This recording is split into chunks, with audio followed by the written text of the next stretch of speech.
All right, everyone, here is lesson 2.3 on apportionment algorithms, a little tutorial video. In this lesson, there are two main methods to be used, or strategies, for apportionment. And apportionment is just taking objects, or they're not really objects, but they're kind of like abstract things that you can't really break up physically. Like money you could divide up physically. Assets, houses, stuff like that you could divide up. But like stuff like council seats or representatives in government, those are kind of abstract concepts that they don't break up fractionally. Like you can't break up if we have 9 people on the Supreme Court. Like you have to allocate those seats. You can't like give half a seat to someone and then half a seat to another person. Like those have to be broken up in whole numbers. So apportionment is the way to do so. So in this lesson, there's two methods, both named after two of our early founding fathers, Thomas Jefferson, and then the other one is Alexander Hamilton. So you'll see here on slide 3, or no, I'm sorry, slide 2 is an example here. So Central High School has sophomores, juniors, and seniors. Here are the class sizes right here.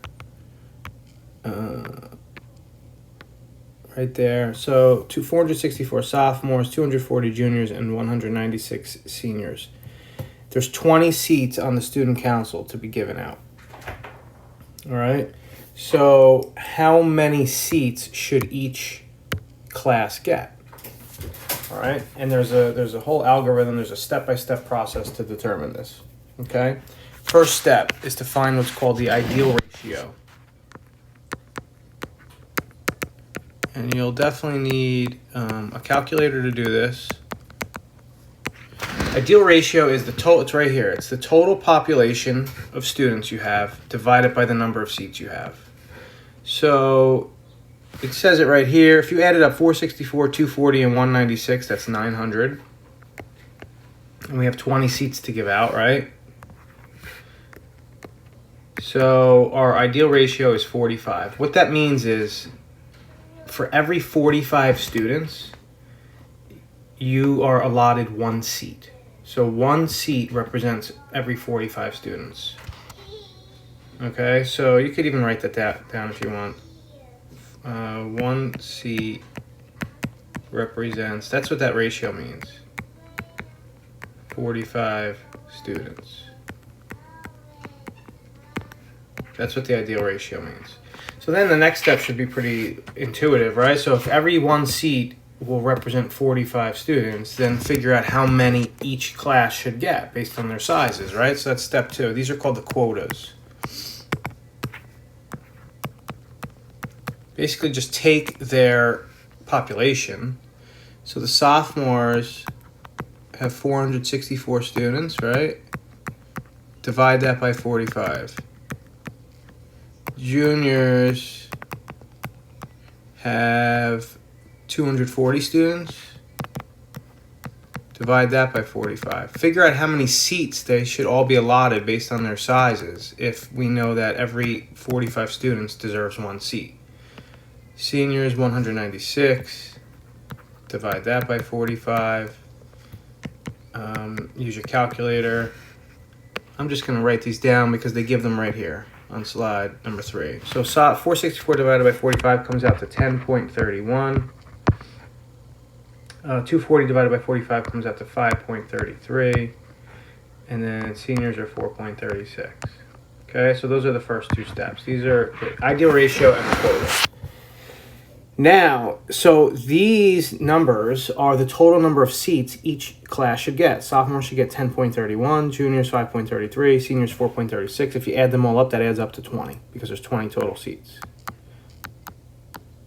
Now, the problem is these are seats on a council and that you cannot split them up by decimals, right? You have to give out whole seats. That's the problem, okay?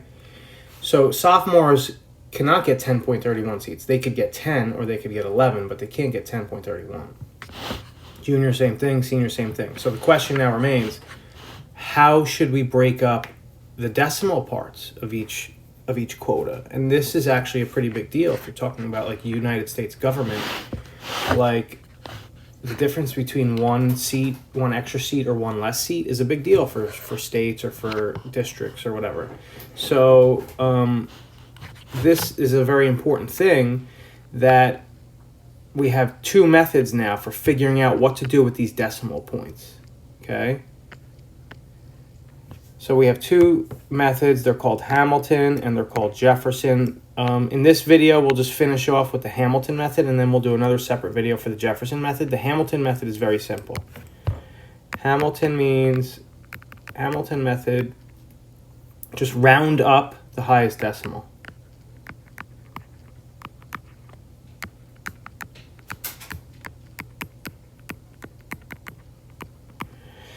So we know that the minimum quotas, right?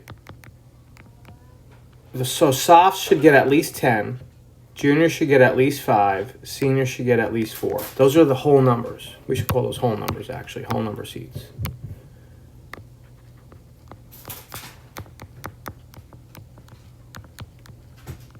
Right? They've all these classes have achieved at least those whole numbers. Sophomores shouldn't get less than 10 because they have 10.31. So they should either get 10 or 11.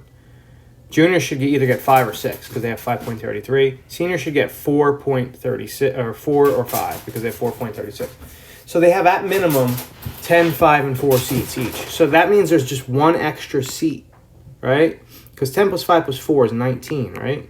But we need to give out 20 seats. So we have to assign that one extra remaining seat. So one remaining seat. Who do we give it to? Well, the Hamilton method says give it to the highest decimal. Okay. So who should we give out the last seat to? So the Hamilton method we'll do now. Jefferson method we'll do in the next video. So you see it right here, right? Like, that's the highest decimal, right? 4.36. So the Hamilton method says round them up and then round the other two down. So we round the 10.31 down to 10, we round the 5.33 down to 5, and we round the 4.36 up to 5. And then that is our answer. That adds up to 20, right? So our Jefferson apportionment, this is our final answer now. I'm sorry, Hamilton. This is Hamilton, not Jefferson.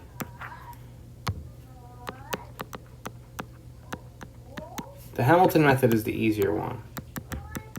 The Hamilton apportionment answer is softs get 10, juniors get 5, and seniors get 5. And your final apportionment answer should add up to the total number of seats that you have. So we have 20 total seats, right? So those 10, 5, and 5 adds up to 20. All right, we'll do the Jefferson method in the next video.